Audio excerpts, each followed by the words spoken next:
اسلام کے دشمن ہر وقت طاق میں رہتے تھے کہ کسی طرح مسلمانوں کو نقصان پہنچائیں۔ ایسے ہی ایک موقع پر حضرت علی سینٹ ایک معرکے میں شریک تھے۔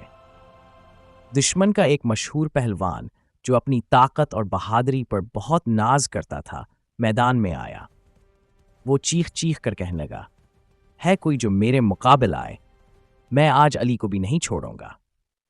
یہ سن کر حضرت علی زین آگے بڑھے، چہرے پر سکون، آنکھوں میں یقین اور دل میں صرف اللہ کا خوف۔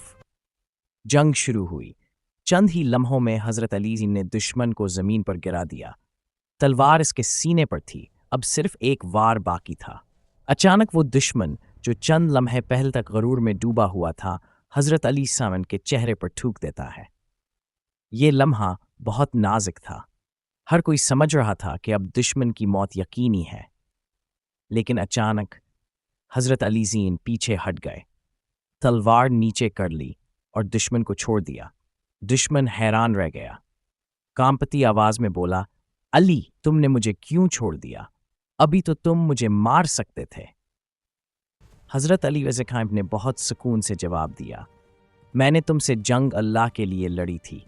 جب تم نے میرے چہرے پر تھوکا تو مجھے غصہ آیا، اور میں غصے میں کسی کو قتل نہیں کرتا، کیونکہ پھر وہ قتل اللہ کے لیے نہیں، علی کے نفس کے لیے ہوتا۔ یہ سن کر دشمن پر جیسے بجلی گر گئی، اس کی آنکھوں سے آنسو بہنے لگے۔ وہ فوراً اٹھا حضرت علی سے ان کے قدموں میں گر گیا اور کہا، جس دین میں ایسا انصاف، ایسا ضبط اور ایسا کردار ہو، میں اس دین کو قبول کرتا ہوں۔